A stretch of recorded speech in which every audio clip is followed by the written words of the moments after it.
Hi, I'm Lynda Norman. I'm a watercolor artist here in the Okanagan Valley in the beautiful province of British Columbia. Today we're going to talk a little bit about the looseness of watercolor and how intuitive it can be. And this video is specifically for people who are maybe struggling a little bit with the looseness and allowing things to happen. So we'll take a little look at that and take you a little step further with your relationship with watercolor. I hear often from students and viewers that the struggle with watercolor for them is the looseness, allowing things to happen and allowing things to flow. So I thought today we would do a little exercise in letting that watercolor do what it needs to do, and then we'll step in once that has had a chance to happen, and work with manipulating things a little bit to fine-tune. Today I'm going to use cellulose paper. Usually I use 100% cotton paper, but very often those papers are rougher. And I don't think that what we're going to do will work as well, but I will do an experiment piece on the rougher page just to show you how that translates as well. So we're going to apply watercolor, rich and thick, to our paper. We will scrunch up some Saran Wrap, some plastic wrap, put it on top, and set it aside while it dries.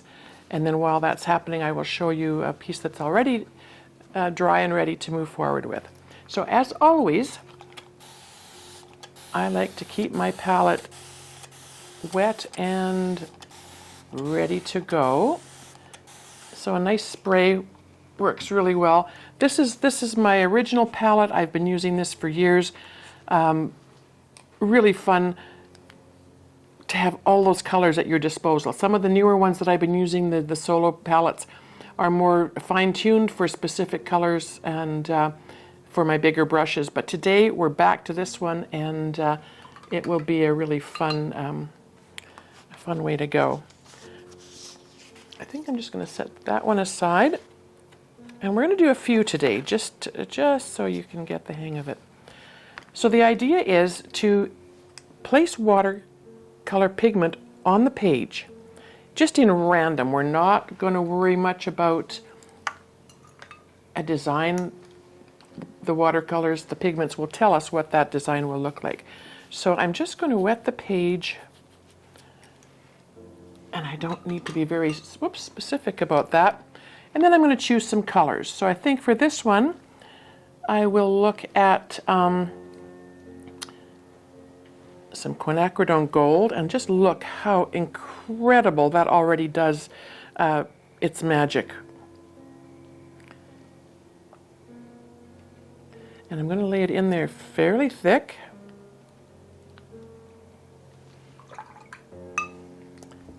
And I think I like the undersea green with the quinacridone. I think it has a beautiful earthy look to it, and I'm just going to again just drop that in some places. And then I'm going to do something a little bit brighter. Maybe we'll try this Prussian blue. And we're just going to lay it in quite thick.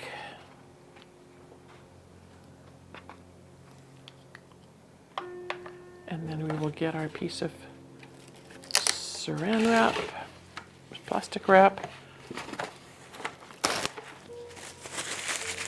I give it a good scrunch, and then I'm just going to place it on top of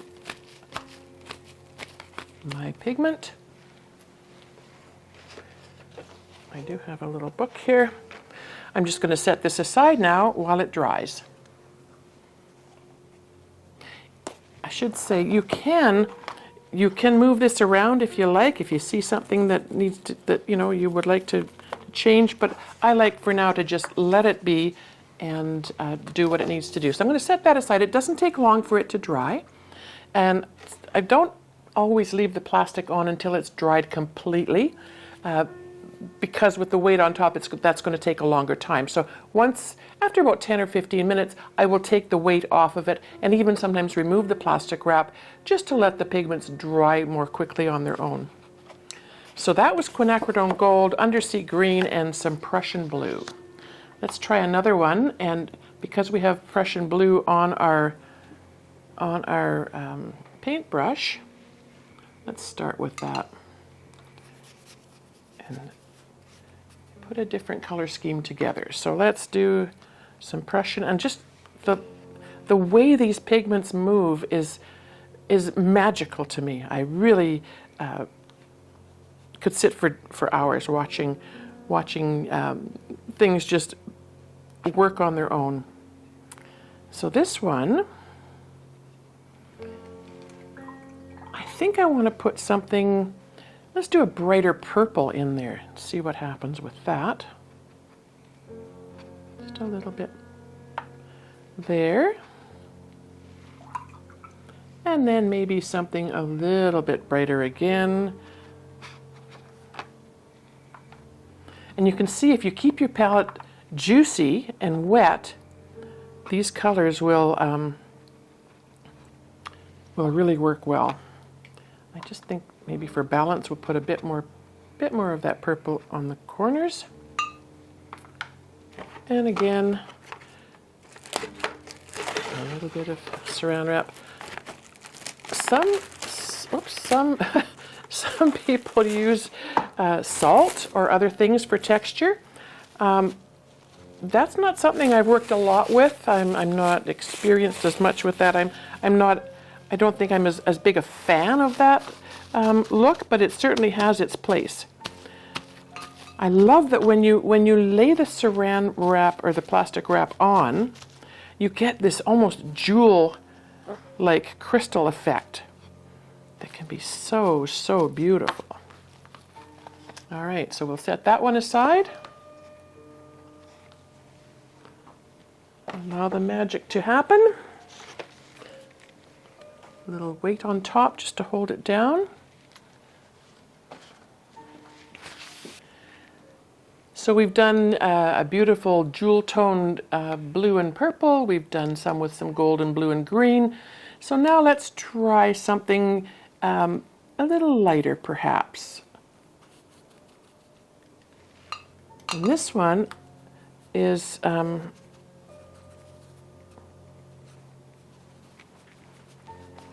looks like a face appearing there. So this is a beautiful green gold. And I'm using a larger brush for this one, so I want to get more color on there. So a green gold, and let's try a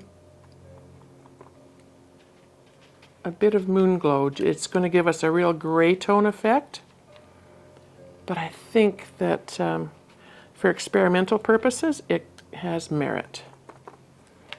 And I can see that my palette is drying again a little quicker than I wanted for these purposes. So we'll just wet it a tiny bit and lay in a bit more of that beautiful, beautiful moon glow.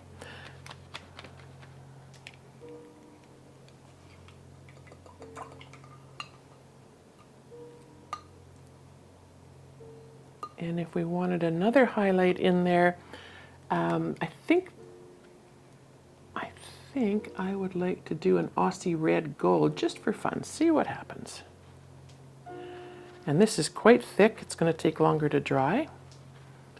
And it's not quite as wet there. We could put some more moisture in there. These pieces work great for, as I was saying, greeting cards. You can slice them into strips and make bookmarks. So much fun.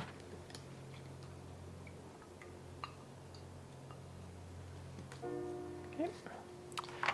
And one more piece of plastic wrap. And it's up to you how much you scrunch. You don't have to scrunch up your, I mean, you could lay it on that way and just allow the natural folds, the way it wanted to fall into place, to happen. So let's leave that one at that level, and get another little piece to cover it. Set that aside. for a few moments so it sets. And we'll go right on to this luscious piece of really beautiful 100% cotton handmade watercolor paper. And you can see, I hope, the texture in it. It's very rough. And for what we're going to be doing for next steps, this may not be quite as useful in terms of what we can use for our embellishments. But we'll see. We will try it. So I'm going to give it a fair bit of wet, and my brush has a bit of green on it, still from the last piece that we did, so I'm happy with that. That's going to give us just another level of interest. I'm not going right to the edge on these. I could, but if I'm going to frame them, that likely will be behind a mat anyway. I'm going to go back to my trusty quinacridone gold, just because it's a color that I really, really love.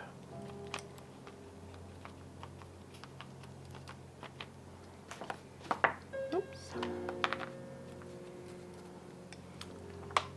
And I'll take a clean brush, and I'm going to go into my Mayan blue, another one of my trusted standbys. And you can see again how these pigments work on their own. Now what I'm noticing, pardon me, with this thick paper, the 100% cotton, is that it is absorbing the pigment and the water very quickly. So we'll see how that turns out with our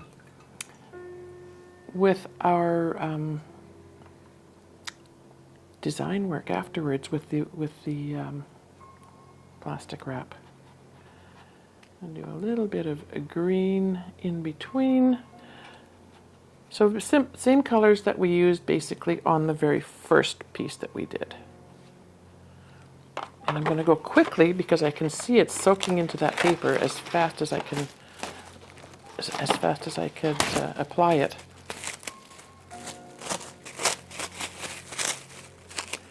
And we'll just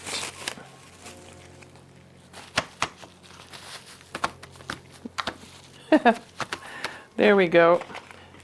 And the fun thing about this is, whoops, because it is quite random, you can add little pieces here and there.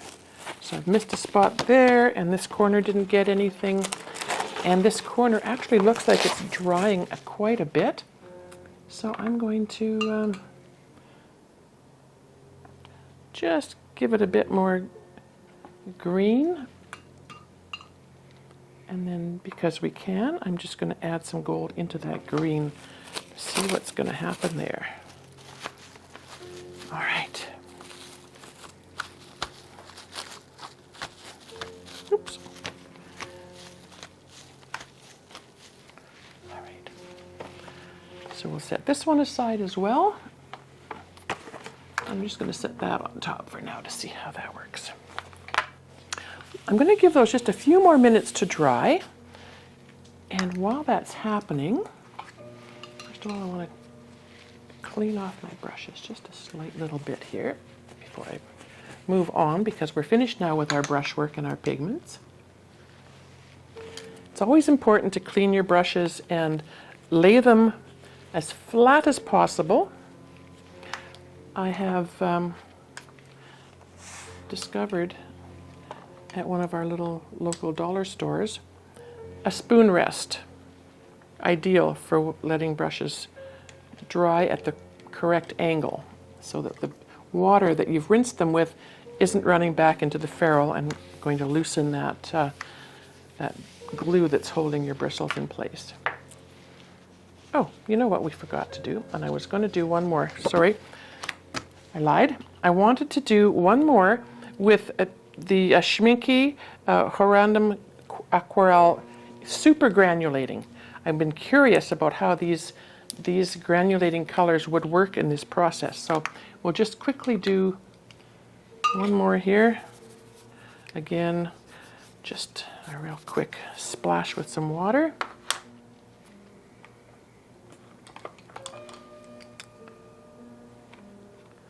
Look at these granulating colors. They've mixed different pigments, and so this one has a beautiful, rich, smoky gray with a sunny yellow, which is absolutely amazing. This one is called Super Granulating Tundra Violet, and we used this in a video a week or two ago, I think, in one of the canvas paintings. So you can get the super granulating pigments in little sets, and this has lots of golds, and this is a really pretty, I'll just show you the lid here. It's a schminky, super granulating, and this set is called Desert, so it's going to be quite earthy. Just going to put that in there so I can get some water on it. And it's very, very pale. That's interesting. Okay, there. Get a little bit of that. This one is called Desert Orange. And I'm just going to put it straight in from the tube because I think I need to have that a little thicker. And then we'll put one more color on there. Let's hope we can find something that's a little bit darker. And this one is called Winter Green.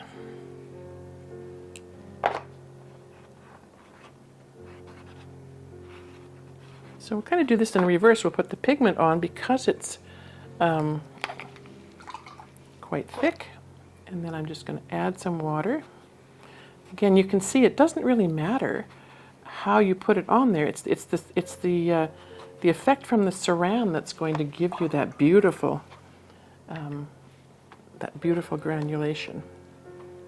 Okay, and then I'm going to go back to this one because I kind of like that gray. And we'll just give that a bit more on that side.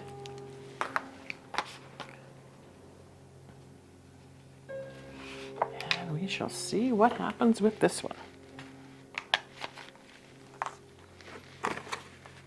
A lot of things happen in the studio by the process of what if.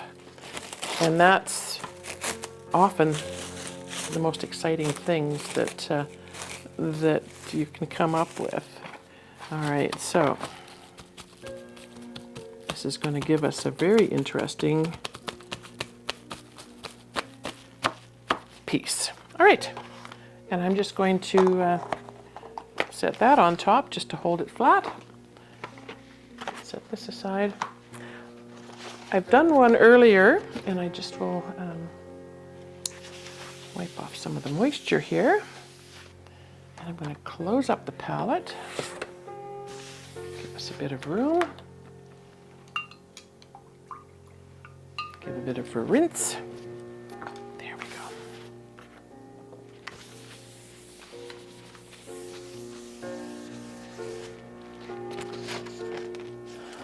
So this is one that I did earlier. It has quinacridone gold, Mayan dark blue, and undersea green, which is one of the first ones that we did on the test pieces. And you can see how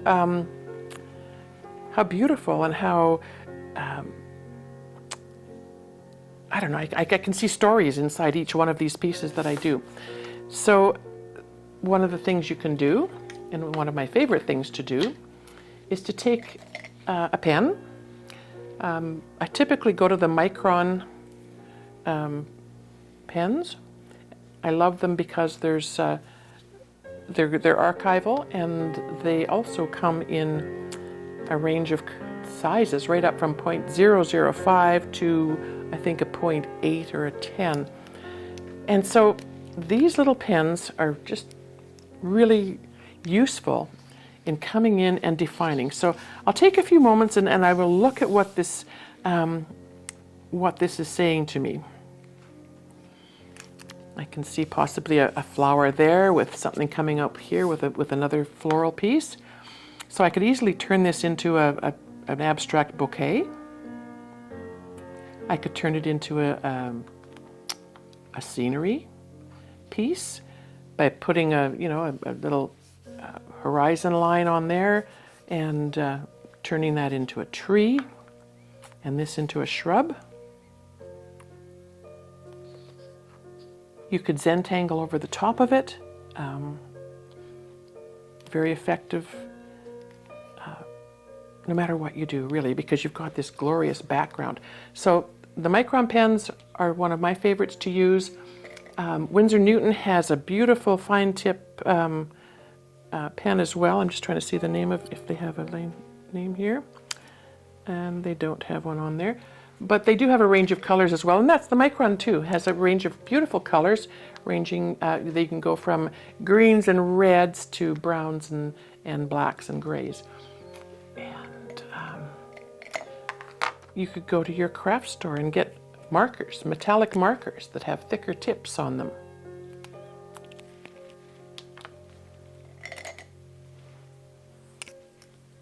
Fine tip black marker. All really helpful.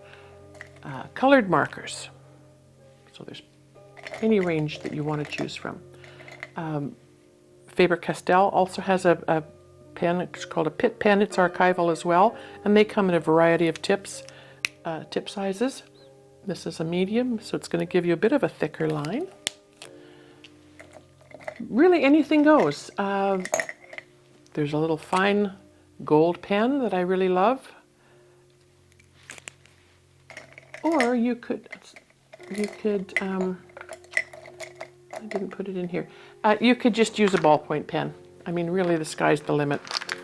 So what I want to do with this then, this is a micron 01. So it's a pretty standard fine tip pen. And I think what I want, because I just see this lovely little piece here as a little embankment coming out, I'm going to just give that a bit more definition. That pen has decided it's not going to. Now, when you're going in with your pens, the finer pens work better on the cellulose paper, on the smoother paper. So either cold press, rough paper is not going to work, so that'll be better for your thicker, your more larger tipped felt pens, that kind of thing. So a hot press fine finish is easier for these smaller pens to work on, or your cellulose papers, which typically are not very rough. So I'm just going to create a little bit of a shoreline here. This looks like a little embankment coming down and some rocks. So I could go in and make these rocks a little bit more defined. So yeah, there's some rocks laying out on the shore. It also reminds me a little bit of a vignette, because it kind of just fades down into other shapes that kind of are nondescript.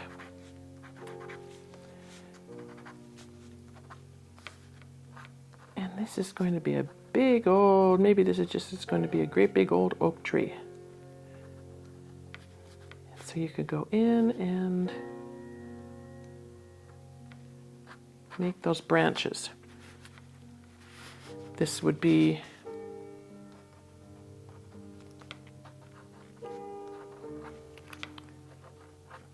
a lovely kind of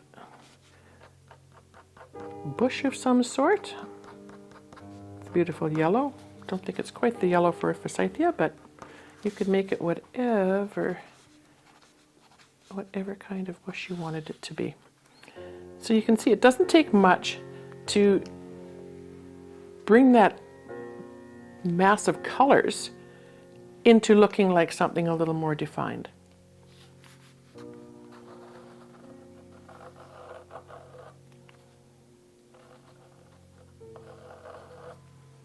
Okay. as I was saying, if you chose to do any kind of design, it would certainly work. It's nice to kind of follow along the definition and the edges of the colors. And so these little pieces become random arms and branches and things. And I love that the paint helps, the pigments help you imitate nature. Nature is perfectly imperfect. And that's what I love about painting landscapes and nature, is that you can create the most incredible pieces. And if you take time to look at nature, sometimes you'll think, how could we ever recreate that? It's so incredibly beautiful. Okay. I can see here, now that we're on this landscape theme, there is a bit of a tree that looks like it may have fallen a little, and some, again, just following the shapes that the pigments have left for us to follow. Now, I prefer the finer pen lines, but you can go in with whatever size pen you want. And I feel that this gives me the freedom to create these nature shapes that I normally maybe wouldn't think of if I was sitting down to paint a landscape. And just by following those shapes that the pigments have allowed us to see, gives you that little bit of abstract.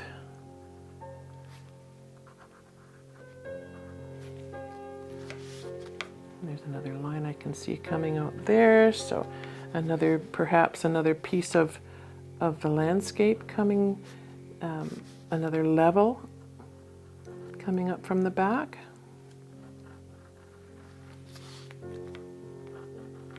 And I'm just going to make a few little trees there and make that look like it maybe is a little bit of an inlet or an embankment happening in the background. Some of these shapes just make beautiful rocks.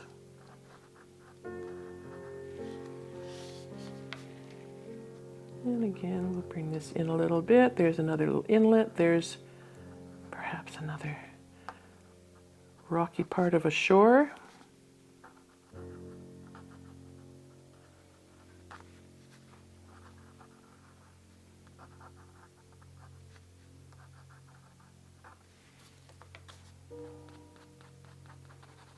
Extend things out a tiny bit, do a little bit of shading and some shadowing.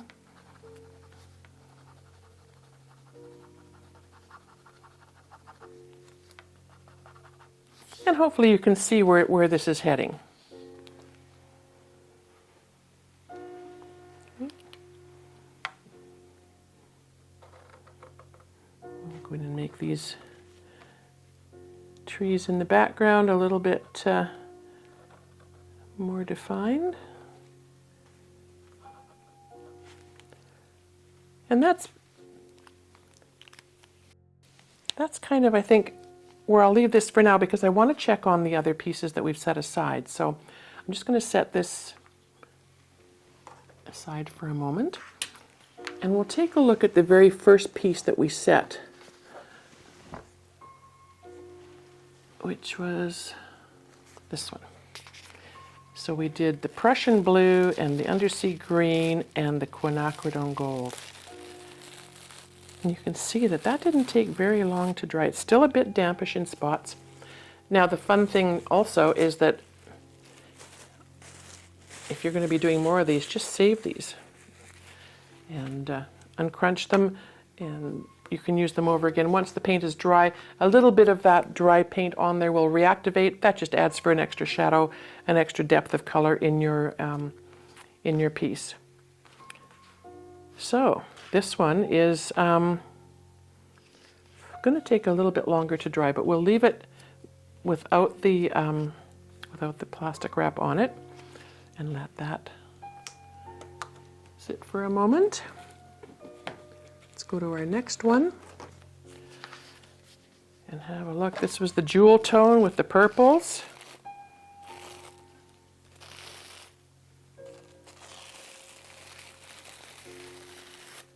Again, this is still a bit dampish, but that won't take long to dry now that we've got the plastic off it. And it's not likely at this point, it's dry enough that it's not likely going to continue to move. There's not enough moisture on the paper to allow that to happen. So we'll set that one there.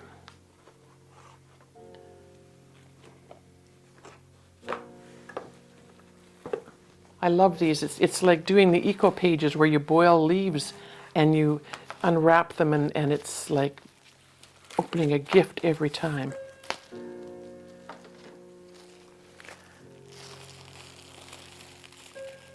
This was the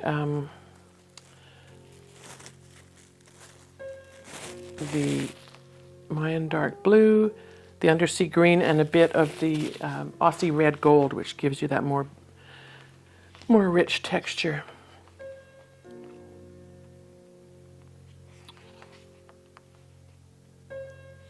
Often you can go into these more plainer spots and just create something in there of your own imagination and use the other lines in the design.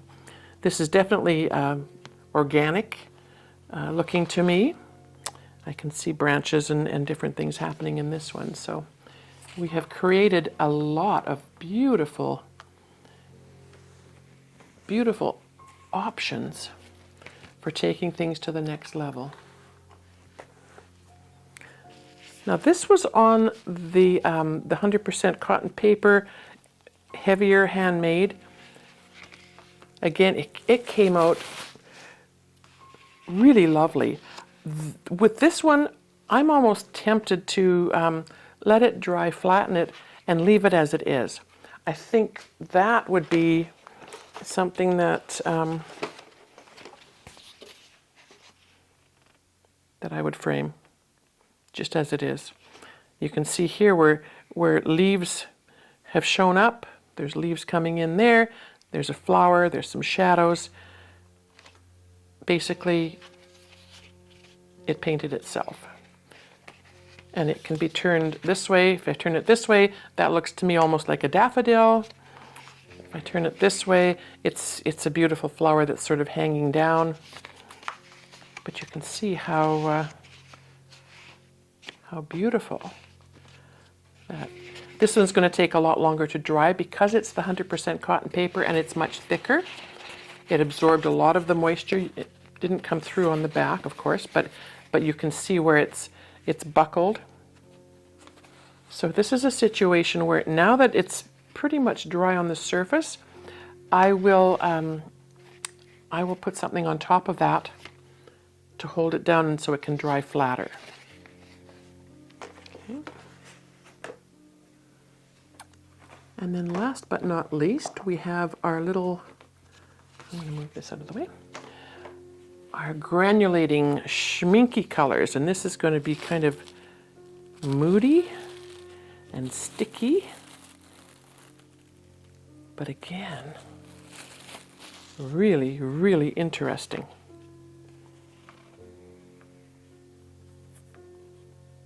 So the sky's the limit. The sky is the limit.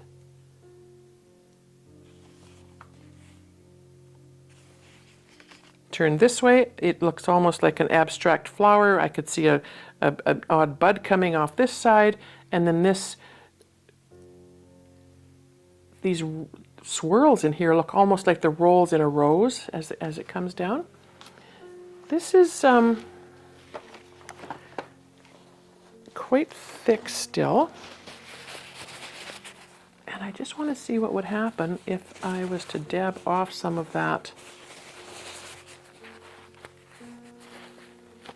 Just lighten it up a tiny bit and give you yeah, a better idea of what the design will be. So it looks to me like perhaps a mysterious forest. I can see trees coming up in the background when I turn it this way.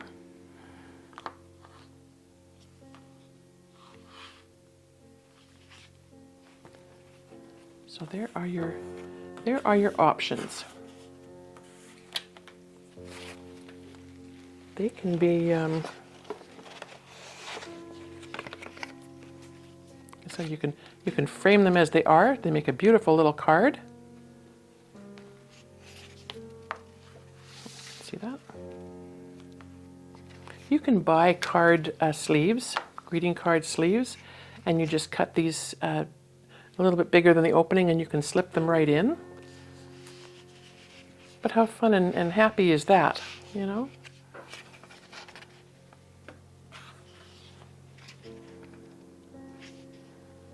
This one I can see, I'll turn it this way. I can see things happening there with floral effects. This almost looks like it could be a birch tree with all these beautiful markings coming up. So it could be an abstract tree coming up. It could be a palm tree. It could be anything your imagination decides it can be. Yeah, it's just beautiful. This is much more delicate, but again, beautiful, botanical.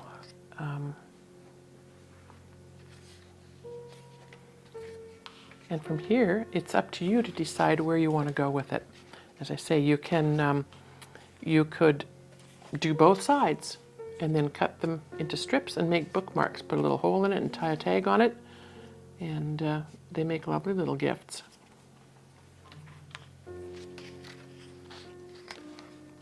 This, even on its own, framed, has some potential, I think. There's some really interesting designs. So the deeper the pigment, the more lines will show up, especially if you were to leave the plastic wrap on for a longer period of time, perhaps. You might get a more strong design. But for what we did this, the purpose of this was to just allow that flow to happen and see what the magic is that happens when you're really not paying attention. Just putting the pigment down, some plastic wrap, setting it aside, and coming back to it and making it what you want it to be. So I hope you've enjoyed this. Let's take it a little further. Send me your ideas. Show me what you've done. I'd love to see them. Thank you for joining me today. I love that we've been able to explore the intuitive flow of watercolor, and I hope this helps you develop your partnership with that beautiful medium a little further. If you like what you've seen, please subscribe to my channel or visit my website, bandrystudio.com. That's BANDRAOI studio.com.